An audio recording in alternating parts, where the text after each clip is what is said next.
Mesa de análisis.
Esta mañana saludamos a Tatiana Cloutier, que está de invitada en esta mesa. Tatiana, buenos días y bienvenida. ¿Cómo estás? Muy buenos días, ¿qué tal? Gracias. Con tu libro bajo el brazo, juntos hicimos historia de Grijalvo. Hoy vamos a hacer historia aquí también. Bueno, vamos a hacer historia porque te incorporas a esta mesa.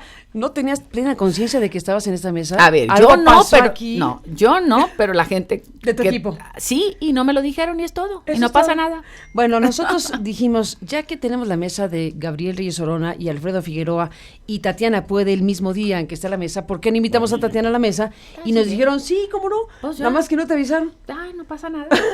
y, sí. como Tatiana es muy abierta, dice, aquí me incorporo a la mesa y aquí estamos. Así que hablaremos de tu libro, de los 100 días y de lo que aquí está planteándose para discutir esta mañana en este encuentro que agradezco. Gabriel de Sorona, buenos días. Muy buenos días. Alfredo Figueroa, buenos días. Carmen, buenos días, bienvenido. Propongo los 100 días como inicio de esta conversación. ¿Quién empieza? Gabriel, vas. Pues mira, yo creo que 100 días es un plazo muy breve para que alguien pueda ganar o dejar o perder al electorado.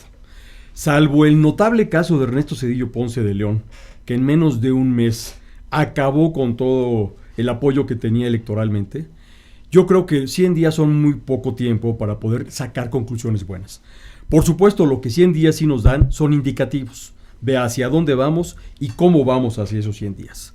Y creo yo que, decía ahorita fuera del aire, que el libro de Tatiana hace muy buena alusión a todo esto, porque precisamente lo que señala Tatiana, y a mí me quedó muy grabado, es el manejo de los símbolos, de los mensajes e íconos que se van creando a lo largo de una trayectoria. Ella hace mucho hincapié en el tema de cómo convence a la gente de la austeridad, cómo no solamente son palabras, sino actitudes que dejan claro cómo la austeridad va a marcar a un gobierno. Y en esto a mí me parece muy importante que Tatiana, que ahora nos acompaña aquí, es sin duda alguna una persona que ha podido vivir a Andrés Manuel López Obrador y puede comprender muy bien algunas de sus decisiones y determinaciones. Aquí también señala Tatiana cómo no es una decisión política, sino más bien una decisión personal, el hecho de que no se incorpore a la administración. Mencionas el tema de que tu hijo terminará la preparatoria y demás, y a mí me pareció algo que siempre hubiera querido yo preguntarle a Tatiana, y ahora tengo la oportunidad, sí. Venga, porque no es una decisión política, ¿entendés? Es una decisión personal, porque mira, y hacía yo referencia a Ernesto Zedillo Ponce de León, que tiene más huellas en esta administración de lo que parece, ¿no? No solamente Esteban Moctezuma en la Secretaría de Educación Pública, no solamente se habla ya de Santiago Levy como un posible sucesor de Carlos Ursúa, si es que decide retirarse, como lo ha venido diciendo, sino particularmente en el caso... caray, ¿cuándo dijo eso? Sí, no, Carlos Ursúa lo que ha venido diciendo es dónde? Que en su círculo cercano, él ha venido manejando la idea de que solamente está por algún tiempo. Igual que Olga Sánchez Cordero. 6 años, por ejemplo. No, parece que es más breve que eso. Pero Olga Sánchez Cordero también ha hecho ese señalamiento de posiblemente regresarse al Senado de la República, obviamente con la intención de incorporarse a la Comisión de Justicia y seguir haciendo magistrados, pues que de alguna forma se incorporen al proyecto. ¿Y por qué decía yo que tenía muchas ganas de hacerle una pregunta a Tatiana? Y es porque Olga Sánchez Cordero yo creo que es muy representativa del pasado que fue. ¿A qué me quiero referir? Olga Sánchez Cordero es extraída del notariado, es hija de un notario, esposa de un notario, hermana de un notario, madre de 2 notarios y de una magistrada. Wow. Y el notariado es sin duda alguna pues un sector privilegiado, un sector que no representa a este grupo que integra Morena, y sin duda alguna una persona completamente alejada de lo que es la realidad de las gentes que de alguna forma impulsan el proyecto. Pero no solo eso, sino que también forma parte o viene de la Suprema Corte de Justicia de la Nación, que tiene unos números muy diferentes a los del presidente. Mientras que es abrumador el apoyo y aprobación del gobierno del presidente en estos 100 días, ella representa a esta corte que reprueba, y reprueba lamentablemente en la aprobación de la población. Realmente, cómo ve una persona como Tatiana Cloutier a Olga Sánchez Cordero encabezando un proyecto de la Secretaría de Gobernación, después de haber vivido lo importante. ¿Por qué focalizas en Olga Sánchez Cordero? Fíjate, íbamos a los 100 días del libro de Tatiana. Íbamos a los 100 días, ya ¿Por llegamos qué? ay, caray, yo dije, híjole, A ver, y no traje pluma, dije yo, entonces venga, no tengo cómo apuntar venga, mi Tatiana, acordeón. venga, Tatiana. No, digo, sí nos ¿Por sorprendiste, qué los 100 días? focalizando el tema en Sánchez ¿Por qué Cordero. los 100 días? Porque justo lo que yo estoy comentando es, yo creo que lo que sí es muy de destacar en estos primeros 100 días es la intrincada y compleja composición del gabinete. Venga, a ver, vamos a oír bueno, a Tatiana. Ahí voy, fíjate, y voy a, porque, híjole, haz de cuenta que quisiste correr a todos y a ocupar toda la hora con las preguntas, o sea, porque fueron un chorro de comentarios, preguntas y todo, pero voy a empezar con la parte que no me la estás preguntando, pero la comentaste de alguna manera, ¿no? Sí. Y que es la parte que me mueve, y ahorita que decías si puedo presumir, y voy a hacer el comercial de mi libro y me voy a responderte, te voy a decir, esta parte, ¿por qué decidí quedarme donde me quedé? Y te hablaba de un asunto familiar o de una situación personal, y que ahorita te puedo decir, estoy súper emocionadísima porque mi hijo se ha vuelto mi gran promotor, él cree que va a hacer mucho dinero vendiendo libros, y entonces me dice, mamá, ya vendí tantos, me traes otro para poder, entonces haz de cuenta que anda, encontró algo, casi le acabo de hablar ahorita a mi marido y a decirle, se me hace que ya encontramos qué lo mueve en la vida, caray, lo vamos a hacer vendedor, ¿verdad? Vendedor de libros, ¿no? No es mala idea. Me llamó mucho la atención que algo lo movió, ¿no? Pero bueno, me voy a esta parte para entender la cuarta transformación y entender este movimiento. Yo sí meto a Olga y no voy a hablar gracias, no voy a hablar de la notaria per se, que en este sentido tú tienes más interpretación de historia que yo no conozco, y te digo, esto es algo que no entienden. ¿Qué fue la cuarta transformación y qué fue el gran movimiento que Andrés Manuel pudo hacer? ¿Pero qué hablas en pasado? Que es un tema, No, porque voy a llegar al presente. No, voy a hablar, ¿sí? De la campaña. Así es, para llegar al hoy. A eso es a lo que quiero llegar.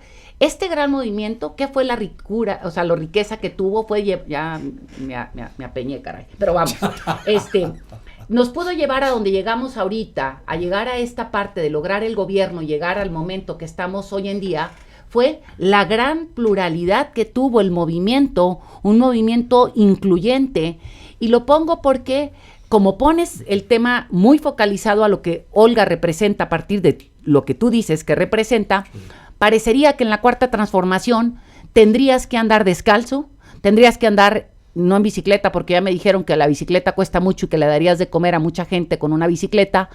No, alguien me puso eso en Twitter, digo, en Facebook, y les digo, ya no chinguen, caray, pues esto está canijo.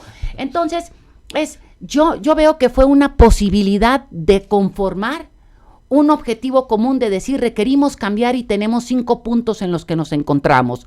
Y los 5 puntos es combatir la corrupción, poder tender un brazo o una mano a quienes se han quedado atrás en el país, que viene siendo la parte muy focalizada en el sur-sureste de México, empezar a hacer crecer el país, entonces caminamos a decir dónde nos tomamos de la mano. Y así como entró Olga, entró Poncho, entró Tatiana, entró Esteban, y yo no hago una división de los del sí y de los del no, porque la manera en que lo planteaste parecería que estos no caben y hay que echarlos fuera. Y al revés, fue la posibilidad de entendernos lo que nos hizo lograr un objetivo común en el cual creemos un grupo de mexicanos. ¿Por qué? Porque México es plural, porque México tiene la parte A, la parte B, la parte C y la D. Y si no hubiera sido así, no hubiéramos logrado el objetivo. Entonces, yo no veo y yo no comparto esta parte donde pones que las Olgas, por ponerle de alguna manera, habrían de no caber en este esquema. Al contrario, sin venir de una familia de notariados, sin venir de estos, me identifico con Olga y me identifico con la otra parte. ¿Por qué? Porque somos quienes hemos sido capaces de poder tender puentes para poder que avancemos en un objetivo común. Entonces, Bien. sí, Alfredo, no sé si con Figueroa, esto... ¿qué dices? Bueno, yo primero celebro bueno, primero que Tatiana escriba, ¿no? Cuente la historia que cuente la historia de su testimonio, de lo que fue su experiencia y su viaje, digamos, 150 días. por la campaña. 14 de febrero, de enero al Bueno, sí, primero de junio. sí, incluyendo precampañas, digamos. Sí, o sea, sí, que sí, cuente, sí, que cuente la aventura más que allá cuente- que cuente la historia, sí.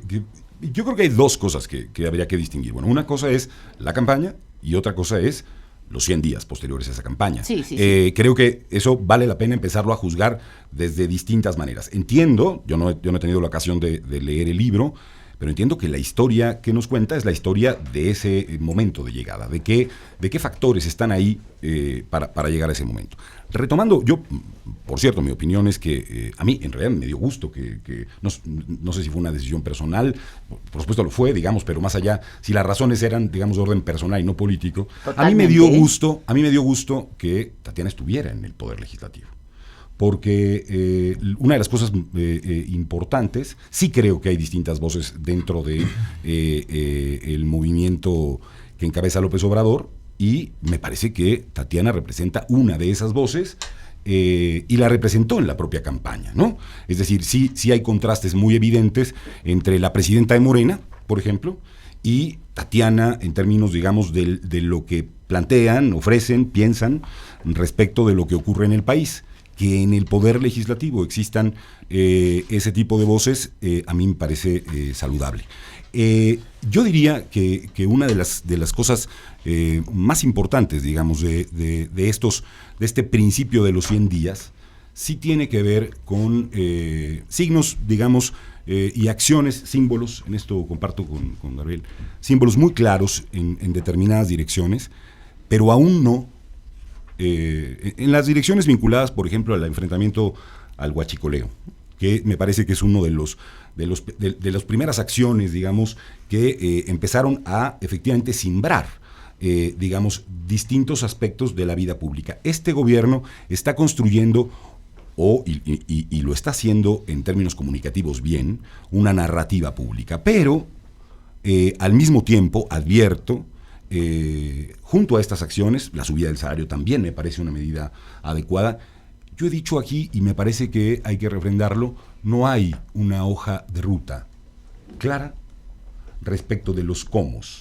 Se puede compartir un conjunto de diagnósticos asociados, por supuesto, a la impunidad, a la corrupción, a la desigualdad y la pobreza, a la violencia en México y a otros tantos temas, pero a la hora de la implementación de esas políticas públicas, de esas modificaciones legislativas, advertimos claroscuros muy evidentes y contradicciones, en mi opinión, en relación a un modelo que pretendería efectivamente un cambio de régimen. Esto es lo que yo advierto, digamos, o sería el saque, digamos, de un primer análisis de estos 100 días. ¿Qué dices, Tatiana Cloutier? Bueno, primero, no lo comparto del todo, porque está muy claro hacia dónde, hacia dónde está la ruta, hacia dónde se quiere caminar.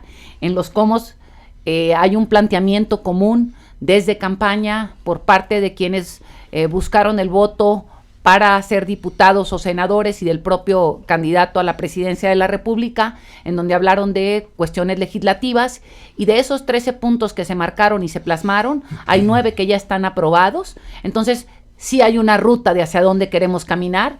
¿Cómo se vota? Pues es cómo se logra, hay una mayoría que la gente dio, y en el cómo se ha caminado, ahí en lo legislativo no capto esta parte del cómo o cómo le esperarían. Y voy a lo otro,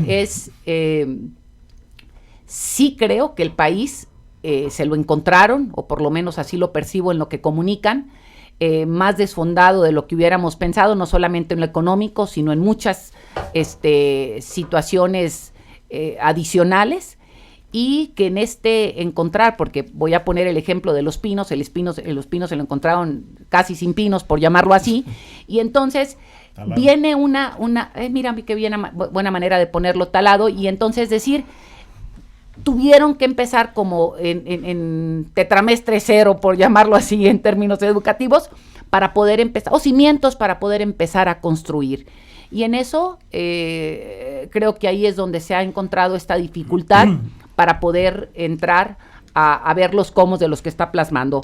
Y voy a alguna parte de los 100 días, voy a la parte esta de las iniciativas que yo lo veo caminando y avanzando, veo la parte de los programas propios que el presidente propuso en campaña y que se están llevando a cabo ya, como tienes el apoyo a los adultos mayores, como tienes el de Jóvenes Construyendo el Futuro, y en el de Jóvenes Construyendo el Futuro no es un tema aislado, porque se teje de la mano del empresariado, porque el empresariado es el que tiene que poner la mano, por decir así, o tender la mano para decir, aquí estoy, para poder recibir estos jóvenes que se van a capacitar, y allí es un puente que se teje entre lo que viene a construir un México distinto.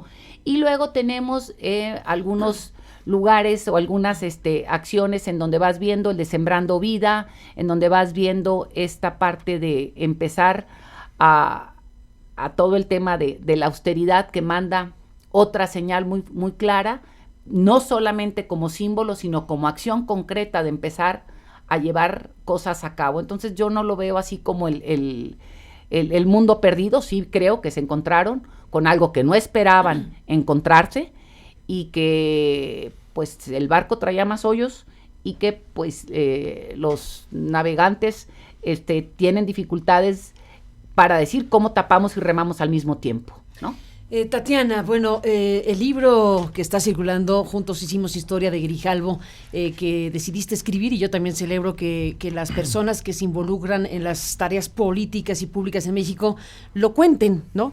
Y tú lo estás contando temprano, porque lo estás contando prácticamente de forma inmediata, y has decidido escribir esta parte de tu historia, que es parte de la historia de Andrés Manuel, que es parte de la historia de quien encabezó esta coalición que ganó la presidencia, y muchas otras cosas más. Y en la lectura del libro, Tatiana, hay cosas pues que revelan situaciones, personajes, anécdotas, estampas, momentos, dilemas. Es una revisión muy amplia de todo lo que viviste ahí. Yo me detuve en varios momentos y quisiera preguntarte de algunos de ellos. Por lo pronto, uno que involucra a un personaje que conocíamos en el tiempo de Vicente Fox, que es un publicista muy talentoso, que es Santiago Pando. Y bueno, ahora nos enteramos, gracias a tu libro, que Santiago Pando, como muchos otros, discutieron, analizaron y aportaron cosas para la definición de la campaña que llevó a Andrés Manuel a la presidencia de México. Me sorprendió el grado de importancia que le atribuyes a la colaboración de Santiago Pando. Déjame detengo en la página 77, donde escribes lo siguiente, porque ahí se identifica un quiebre, una definición de Andrés Manuel López Obrador muy importante, que vale mucho la pena que nos cuentes más. Escribes en la página 77, el publicista Santiago Pando, que lo recordamos, como digo, como parte del equipo de estrategas de Vicente Fox, es un publicista de mucho tiempo con su propia vida, digamos, ¿no? Pero se involucró en su momento con la campaña de Fox, y años después, en su carácter de publicista, dices, el publicista Pando me buscó antes de que yo aceptara hacer campaña con Andrés Manuel.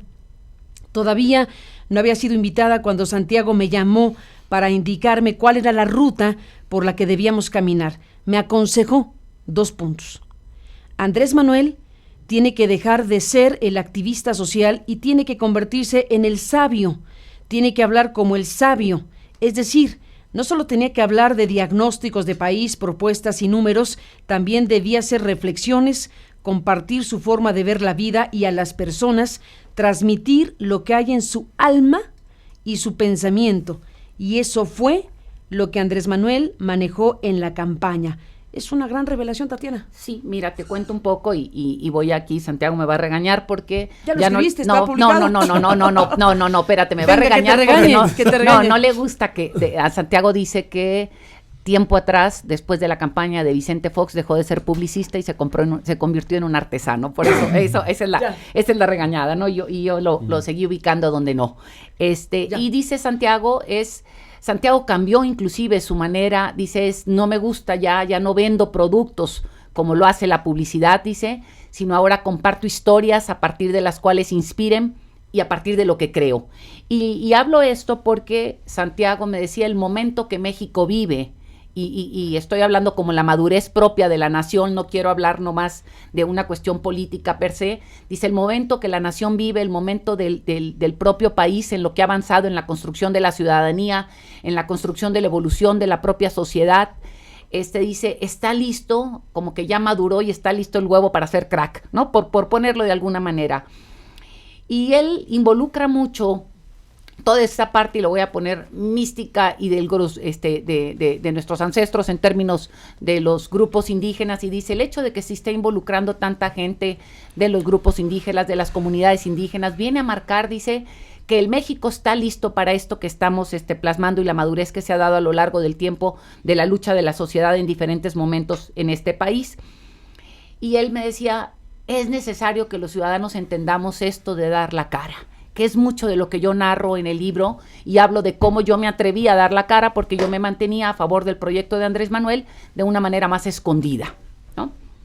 Y Andrés Manuel decía, si vuelve a repetir los errores que repitió en campañas anteriores y no se plasma o no se presenta de esta manera, dicen, donde ya maduró, ya caminó, ya aprendió de los procesos anteriores, difícilmente vamos a llegar a un feliz término, aunque las condiciones estén dadas. Y en esto, ahí lo narro también, hace una presentación de cómo lo vislumbra él, me hace una presentación de lo que sería esto de dar la cara de la narrativa, y se la presenta, y así lo narro aquí a Beatriz Gutiérrez Müller. Yo no sé si Beatriz lo platicó con Andrés Manuel o no. Andrés Manuel nunca vio la presentación como tal de lo que Santiago nos planteaba.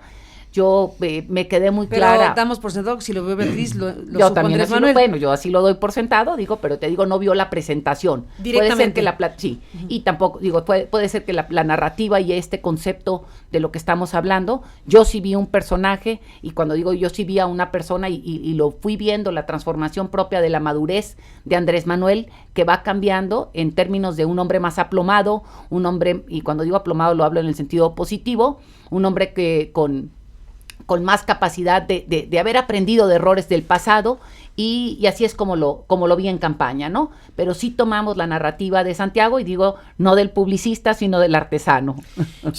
Bueno, pero tú en tu observación de Andrés Manuel López Obrador sí viste ese giro discursivo, digamos, ¿no? Y de postura, un poco pasar como planteas aquí, del activista social a convertirse en una suerte de sabio. Y cuando digo sabio, es la sabiduría que nos da la vida. No quiero, porque aquí alguien me escribía, la esposa el otro día me escribía una persona y me decía... ¿La esposa de quién? Ay, es que ahorita te voy a decir, ahorita me voy a acordar porque lo estoy viendo al señor, de un ex procurador de Salinas de Gortari, ¿sí? Morales Yuga. Ese mero. ¿Sí? Ah, que vino el mío, ¿eh? Sí. Me escribe ella y me dice, no sé si me dijo, estoy leyendo el libro y esto me dijo, y parece que vienes a una adulación. Bueno, me dice hasta de qué me voy a morir del término de lo que el libro parecería, y no es esa parte cuando hablo de la sabiduría. Yo creo que la sabiduría tiene que ver cuando nos conectamos en términos de no solamente hablar del conocimiento, sino hablar un poco de esta conexión, de lo que tiene que ver con la parte humana de lo que hemos dejado de lado en la política. En la política nos hemos centrado en el conocimiento y hemos dejado la parte humana, y yo creo que eso es lo que le ha hecho daño al país. Déjenme agregar, Gabriel, Alfredo, otro tema que causó cierto revuelo hace unos días cuando se empezó a circular tu libro, se empezaban a conocer los detalles de lo que escribes en Juntos Hicimos Historia, y salió el tema de que si había o no una circunstancia de peligro para Andrés Manuel, que si lo iban a envenenar o no, y bueno, está en esa misma página 77 y en la 78, esta parte que te la leo y te escuchamos. ¿A qué te referías o qué alcance tuvo ese riesgo o presunto riesgo de envenenamiento del hoy presidente de México? Yo nunca me metí a platicar de supersticiones con Andrés Manuel, dices tú. Beatriz se reía de mí y me preguntaba, ¿a poco sí crees en esas cosas? Y le contestaba, no sé si tú creas o no, yo solo te comparto información. Muchas voces me advirtieron que hasta lo querían envenenar. Bueno, ahí... Aquí ¿a qué yo te refieres? Te pongo estas partes, ¿no? Digo, esto es lo que la gente te dice y en el argot y en todo lo que pasa en la calle y la gente te manda mil información y Cuiden, te dice muchas Manuel, cosas. que no sé qué. Sí, Entonces, que no agarre. pero no es que supieras que había un No, plan no, específico no, de no, alguien no, para no, envenenar a no, Andrés Manuel, no, que es no, como se entendió, ¿no? No, No así. no, es esta parte, ¿no? Te dan mil cosas en la calle, te dan, decir, pues no puedes agarrar todo lo que te comes, no puedes, sí, no puedes comerte todo lo que te estén dando, especialmente cuando vas a veces te lo pongo y siempre lo comparo con el deporte. Tengo una sobrina deportista, una sobrina de alto rendimiento en el ciclismo, y ella siempre, nunca toma nada que le den antes de la carrera, que se lo dé cualquier otra persona si no es lo que tú llevas. ¿Por qué? Porque te puede dar algo para que te dé diarrea y te sacan de la competencia, ¿no? Entonces, son esos cuidados de los que estamos hablando. No estamos hablando de que hay un plan maquiavélico, no, estamos hablando de estas De cosas. los riesgos reales en una campaña como esa. Así es, ¿no? Y con un person- pues sí. Y son totalmente reales. No estamos hablando de que así como los reyes de antes, ¿no? Que les ponían algo para que se murieran. No estamos hablando de eso. Estamos hablando de lo que tienes que cuidar Que ese hasta es lo un más tema, simple, ¿no? La seguridad del presidente. No, bueno, Mira, les yo- propongo preguntas tuve- breves para Tatiana. Tuve la oportunidad de ver el libro y para mí es una guía muy clara al pensamiento y a la mística de la campaña, pero no solo de la campaña, sino del personaje que toma decisiones. ¿Por qué me preguntabas tú ahorita, Carmen? Centraba yo en el tema de Olga Sánchez Cordero, la secretaria de Gobernación. Lo digo yo por este tema de los íconos, de los símbolos. Para mí sí es representativo, quizá el representativo más extremo, Ya. de esa otra forma de ser y de pensar. ¿Por qué? Porque veamos nosotros, y lo decía yo hace un par de semanas aquí en esta mesa, que sin pluralidad no hay democracia. La pluralidad es sumamente necesaria. Pero también hay que ver hacia todos lados y darnos cuenta que Babel también fue plural. Y que en lo que la República no debe caer es en diálogos de Babel. ¿Y por qué me regreso a este personaje? También ayer, creo, Carmen, decía Olga Sánchez Cordero que ella era contraria al aborto, pero que criticaba también que se criminalizara a la mujer. Y el discurso me parece un poquito contradictorio. Entonces, en ese sentido, creo yo que, y digo, quizás sea Olga Sánchez Cordero o cualquier otro de los personajes, ver que tiene que haber una inserción lógica de la pluralidad y que debe haber congruencia entre lo que dicen unos y lo que dicen otros, porque al menos en las mañaneras sí hemos estado viendo que ha habido contradicciones entre los funcionarios, entre ellos y hacia el propio presidente. Entonces, sí creo que el libro es un valiosísimo instrumento para poder medio entender cómo fue conformándose esta pluralidad, cómo en este ámbito que tú lo pones, en esta dinámica no pactada con los medios de comunicación, con el Twitter, con las redes sociales y con los jóvenes, que tú lo dices ahí, prácticamente se articulaban sin hablar, sin ponerse de acuerdo. Entonces, aquí sí yo creo que va a haber en esto del discurso y del programa en estos 100 días, tenemos que entender cómo estas diferentes formas de ver la vida, de ver la política y de ver el país se van a articular, Claro. ¿no? Porque para mí, digo, a lo mejor estoy mal, pero sí sigo viendo a Olga Sánchez Cordero como parte de esa burocracia dorada, como ese representante de un órgano que de verdades absolutas y de verdades finales, que es la Suprema Corte de Justicia de la Nación, que nos lleva a una gran reflexión desde mi punto de vista y que fue lo que yo saqué al terminar de repasar tu libro. Y es el tema de la revocación de mandato. El presidente es muy claro, conciso, concreto y directo al decir, me someto a la revocación del mandato. Pero no es aplicable igual para los demás, porque recordemos Cuando que... los demás estás hablando a los del gabinete. me refiero a los de la Corte, por ejemplo, Ya. me refiero al gabinete por una razón No, a concreta. ver, el gabinete A lo ver, decide el dígate. presidente, Sí. punto. Eso no es revocación de Ese mandato. justo a lo que voy, Carmen. La inmovilidad en los puestos públicos se estableció como una protección del funcionario público respecto del poder público, es decir, la inmovilidad. Pero el gabinete sí es movible sí. a criterio del Sí, No, presidente. pero está hablando del Poder Judicial, Sí, sí. que yo no me quise... Ahorita Y la inmovilidad, estamos ¿a qué se hablando refiere? más peligroso, me parece. que Territorio no. peligroso. El Poder no, Judicial, pero y no solo por eso, muchos motivos. no solo eso, sino los órganos autónomos. La inmovilidad se pensó siempre para que el soberano no pueda remover libremente a los personajes del Poder Judicial o de otros órganos autónomos. O para garantizar su autonomía. en la Entonces, esencia y el origen La de pregunta concreta en es, el diseño original es para obviamente durante cientos de años en México sufrimos procesos que hacen que la inmovilidad no deba de venir del soberano. La revocación no viene del soberano, viene del pueblo. La revocación de mandato es aplicable también por revocación de mandato popular o consultas a otros órganos, o en la visión no debe ser así. No, yo te digo, vaya, yo creo que el gran avance que este país ha tenido que ver con la parte democrática del sustento propio de los órganos autónomos y de la división esta de poderes. Yo te digo, de hecho, inclusive me voy a ir a Nuevo León. En Nuevo León discutíamos cuando el Bronco andaba de candidato para la gobernatura, que él quería y proponía que se eligiera el procurador, y le decíamos, de ninguna manera, en este país, o sea, elegir el procurador, imagínate el Chapo Guzmán poniendo al próximo, digo, ya hablo del Chapo porque está encerrado, por eso sí me animo a decir el nombre, ¿verdad? O sea, dices tú, el Chapo poniendo al procurador de Nuevo León, entonces es muy delicado. Y en ese sentido yo sí hablo que los órganos autónomos deben de conservarse, no solamente autónomos, sino tienen sus propias reglas de juego, tienen sus propias reglas de operación, y hay que sostenerlas, hay que fortalecerlas para que sigan preservando esta autonomía y podamos seguir teniendo pesos y contrapesos en un funcionamiento democrático de país, número uno. Número dos, en términos, si estoy entendiendo lo que medio dejas entrever, que si la Suprema Corte debiese ser, pues yo digo que la Suprema Corte tiene sus propios mecanismos, nos pueden gustar o no, le pueden gustar a uno o no, pero tienen sus propios mecanismos que no tendremos por qué alterar de ninguna otra manera. Si se piensa que habría que cambiar algunas cosas, tendrán que verse de otra manera, pero jamás entrando en una situación que tenga que ver con revocación de mandato. Esto es exclusivamente, lo tenemos en Nuevo León también, no sé si lo tengan otros estados de la República. En Nuevo León, en la Ley de Participación Ciudadana, metimos este ingrediente porque pensamos que hay momentos que se vuelven eternos, cuando un funcionario público, cuando un gobernante, 6 años pueden ser una eternidad cuando haces más la chamba, y cuando la haces bien, pues dices 6 años está perfecto. Pero cuando la haces mal, a los 3 ya te queremos fuera, porque hemos tenido gobernadores en Nuevo León que al año y medio ya los queríamos mandar a su casa.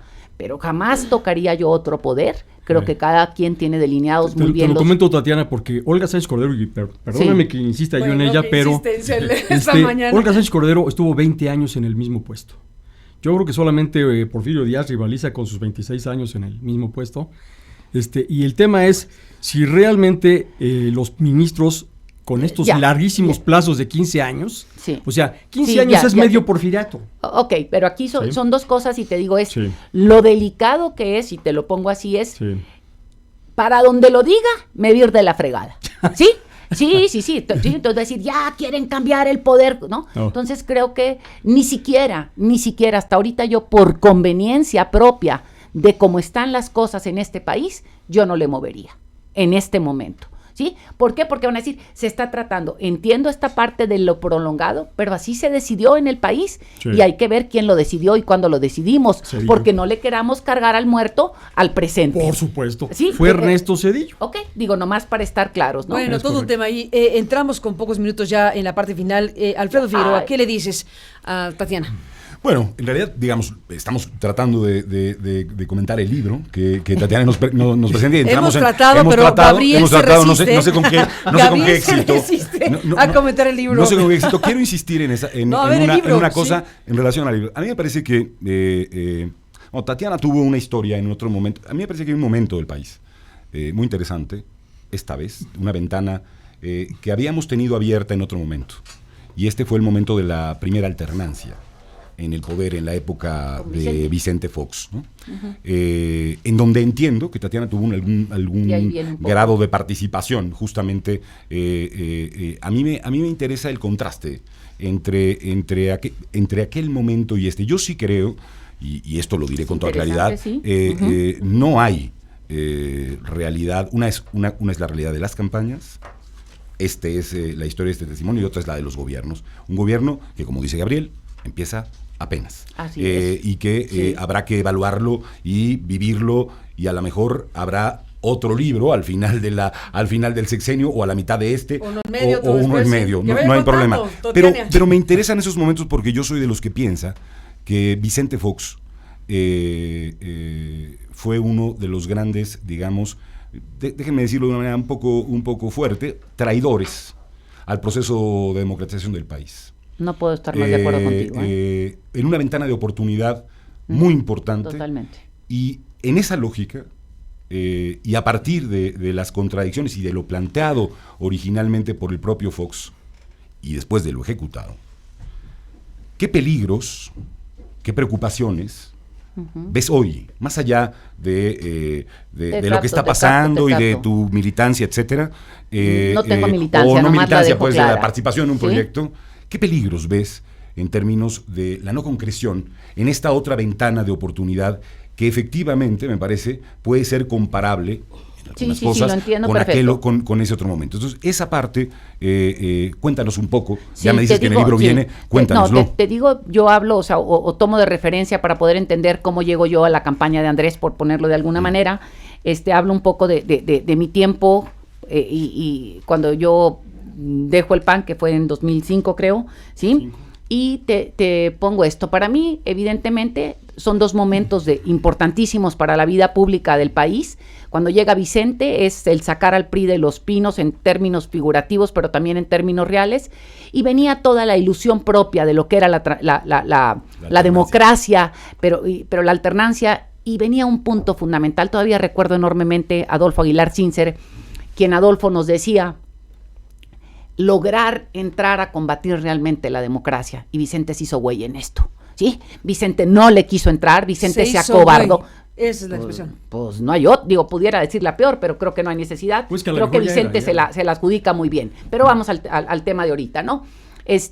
Dejó pasar una oportunidad importantísima. Fundacional. Y no podemos dejarle de reconocer, porque esta sí sería una parte fundamental, que habría que darle el valor a Vicente, la parte de la creación del Instituto de Transparencia, la parte de la creación, que son cosas que se le arrancaron desde la sociedad, como lo fue el Instituto de las Mujeres. Sin embargo, Vicente, como dijo, parecería que dijo, yo nomás les prometí esto y ya no me muevo más, ¿no? Parecería que ahí se quiso quedar y jugó a quedarse con lo mismo. Y perdió una oportunidad no solamente histórica, pero perdió el momento también porque traía un bono democrático enorme, y también nos dejó afuera como sociedad. Y cuando digo nos dejó afuera, o sea, yo una vez fui a ver a Marta Sagún y le digo, Marta, perdón, ella me cita y la voy y veo a Marta y me dice, cree en Vicente. Y le digo, perdóname, Marta, le digo, este no es un asunto de Vicente y ustedes. Esta es la lucha de muchísimos mexicanos que hemos dado la batalla para poder transitar a lo que queremos como país. Y no tienen derecho a robarse la esperanza esta, y la llevo a contestar tu punto. ¿Cuál sería el riesgo? El que voy a poner lucha, esperanza, luz que se vea al final de un túnel, que no se concretara. Ese sería para mí el gran riesgo, y evidentemente pienso que 6 años y la problemática que tenemos no es para dar una transformación en los términos que le ha planteado el propio Andrés Manuel, pero sí creo que son los cimientos para caminar, y que se quedaran truncados lo vería muy riesgoso. Ese sería el punto en el que pudiera... O sea, sí adviertes ese riesgo. Sí adviertes esa preocupación. Si no lo lleva a cabo, ¿sí? Que Vicente... Sí, a eso me estoy refiriendo, ¿no? Claro. Pues digo, Totalmente. Oye, en el libro hay muchas cosas, muchas perlas muy valiosas y revelaciones. Por ejemplo, ahora que mencionas a Marta Sagún, a Vicente Fox, la oportunidad perdida para Fox y para el país, sin duda. no, estoy hablando para el país. Ellos fueron los que estaban al frente. Absolutamente, pero dices cosas, estás en la primera parte donde recuerdas, por supuesto, tu historia, tu biografía, tu padre, Maquío, toda la batalla a favor de la democracia. Déjame recuperar 2 momentos del libro del que estamos hablando esta mañana contigo. Juntos hicimos historia. Cuando te refieres a tu papel como legisladora, y con la pared... De aquellos años, ¿no? Nomás para ubicarnos. Estamos hablando de aquellos años. De aquellos años cuando tú te topas con pared y citas a Malú Micher, por ejemplo, que es también era diputada por Guanajuato, dices... En ese entonces sucedió que se abrió la investigación contra uno de los hijos de Marta Sagún y sus vínculos con Oceanografía. Así es. Y hacia el interior del partido lo taparon. Tú estás hablando de lo que te pasó a ti dentro del PAN, Totalmente. Porque eras legisladora del PAN, y entonces dices, tanto la diputada Malú Micher como a mí nos llegaba información en cascada sobre el papel de los Briviesca en los contratos con Petróleos Mexicanos, pero en Acción Nacional nos decían, aquí no pasa nada. Orden. Nos trataban como si fuéramos pendejos o pendejas. Sí. ni más ni menos. Ahora estás de nuevo en el Congreso Ujú. y esa experiencia tuya con el partido al que perteneciste o fuiste postulada por él, ¿qué diferencia habrá? Híjole, los veo, digo, y te digo, los veo en el Congreso. Primero están en el mismo lugar donde estaban antes en términos físicos en la Cámara, y los veo como dos grupos, ¿sí? Uno que tienen un coordinador, que es este exgobernador de Guanajuato, y como que coordina, pero coordina, digo, no tiene la totalidad del grupo en términos de como que hay más coordinadores, porque no tiene los acuerdos a los que llega, no parece que bajan, por llamarlo de alguna manera, y parecería que no han entendido qué papel les toca jugar hoy en día, para bien y para mal, no lo quiero, están como buscándose a dónde van. Cuando te refieres a tu papá, me permiten, Alfredo, Gabriel, dices, a mí, sostengo que la lucha democrática no se gana en las urnas, sino en la calle.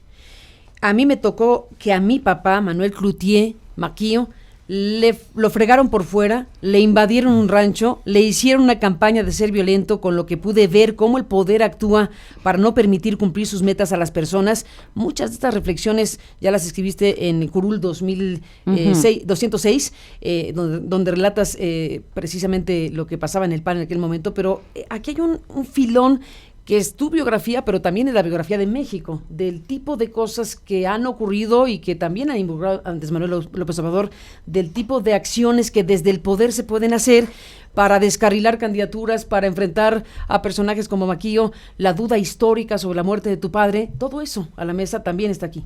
Sí, de alguna manera está narrado para poder entender, porque otra vez vuelvo y contestaría la pregunta de Alfredo, o sea, Andrés Manuel llega, pero es el caminar de muchísima gente, ¿sí? Muchos han aportado desde los derechos humanos, otros han aportado desde los derechos civiles, otros han aportado con la vida de los jóvenes del 68, o sea, esta es la construcción, y que Vicente pudo coronar, lo voy a poner, o sea, y ahorita se le está dando una segunda oportunidad al país por la vía democrática y por la vía pacífica, y esa es la parte que es el riesgo, decir, si no se traduce en acciones propiamente que lleven a entender y que la gente diga, sí hubo algo a favor de nosotros como mexicanos, y es donde está el riesgo latente, ¿no? A eso me refiero. Yo ahí hago un comentario, ¿sí? Que me parece que entramos justo en una parte de polémica. Es un riesgo, Tatiana, pero también es una extraordinaria responsabilidad. Claro. A lo que voy es a pero lo siguiente. Contestando a tu pregunta. Sí, es decir, a mí me parece bien la lectura que se hace, en términos de, efectivamente, es un proceso, y esto hay que decirlo porque hay gente que piensa que el mundo apareció con él, ¿no? El mundo viene desde mucho tiempo atrás, y hay un montón de esfuerzos que han hecho, pues nuestros mayores, ¿no? Para decirlo claro, que están haciendo nuestros hijos e hijas en el país, y que tiene que ver justamente con un anhelo democrático en parte de la sociedad, que yo sí creo que está presente en la votación de Totalmente. Pero entonces, frente justo a ese tipo de cosas, el tema de la responsabilidad y la preocupación aparece frente justo a temas como el de la Corte el día de ayer, aparece frente a temas vinculados a no debiera repetirse el mismo tipo de prácticas, el mismo patrón de comportamiento que ya vimos, quienes, por cierto, llegamos a la elección de Maquillo a los 18 años, y a la de Cárdenas. Yo estaba más ruca que tú. Tú estabas más ruca que yo, pero yo tenía 18, aunque ahora me veo más ruco que los dos, ¿no? Bueno, a lo que voy, no, bueno, con un principio de realidad, más o menos claro, además. A lo que voy es a lo siguiente. Hay un tramo en este movimiento, en este proceso, en donde muchas veces es conmigo contra mí, en términos de lo que se relata política y públicamente.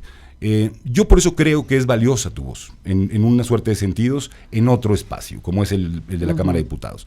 Ese proyecto, es decir, esa enorme responsabilidad, esa ventana de oportunidad que hoy existe, es posible construirla pluralmente? Esa es una primera pregunta.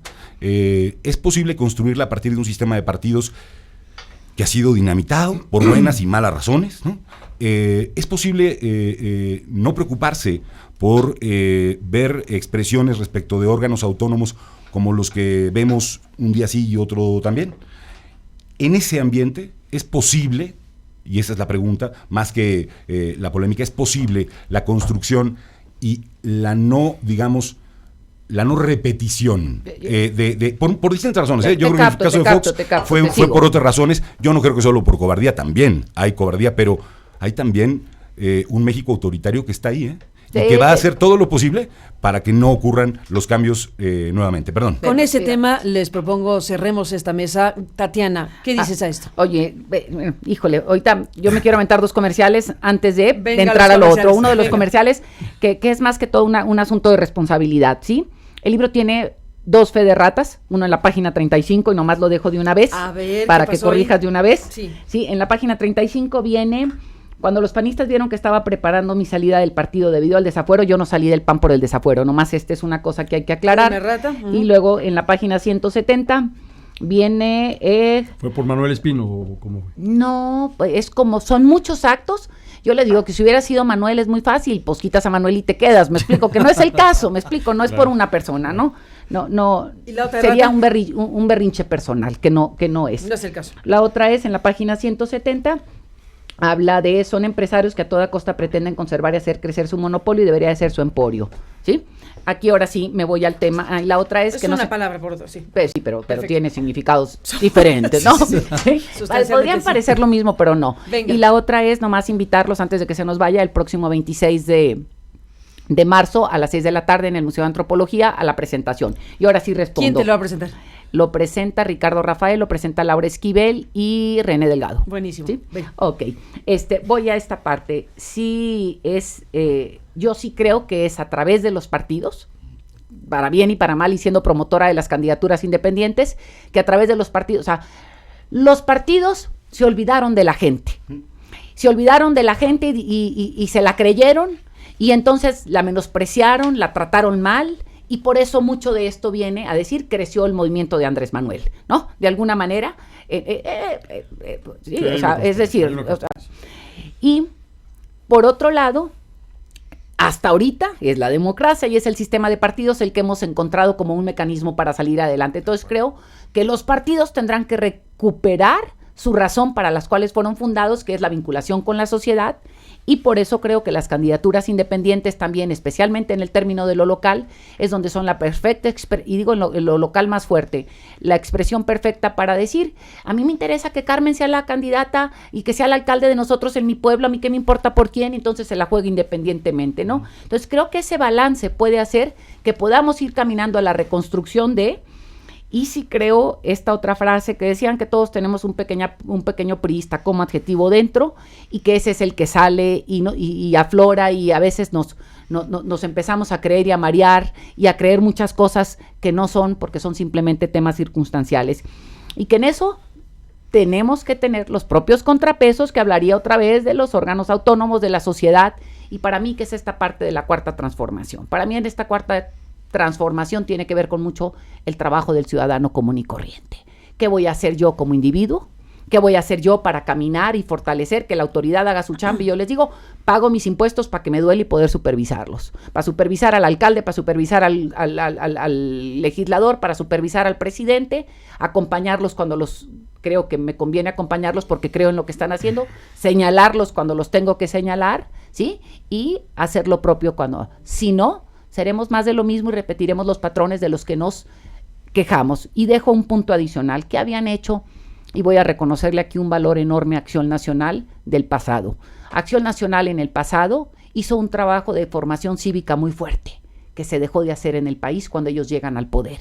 Y se dejó de hacer en el país y entonces la gente dejó de entender qué le toca a quién y lo pongo hay una confusión y la gente le quiere pedir al presidente de la República que ponga una estatua en el municipio tal. La gente le quiere pedir al presidente que se haga la justicia en el país. O sea, volvemos a esta concepción equivocada de no ubicar qué le toca a cada quien y también viene, ante la desesperación propia de la inseguridad en el país, un centralismo desesperante en donde vienen las tentaciones de todo mundo de la parte propia de los ejércitos, ¿no?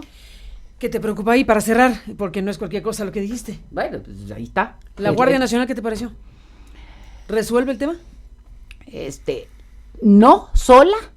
Creo que esta parte donde Andrés Manuel plantea los 8 puntos que no se hicieron en el pasado, sino solamente uno, y vuelvo a ponerlo en la perspectiva que debe estar.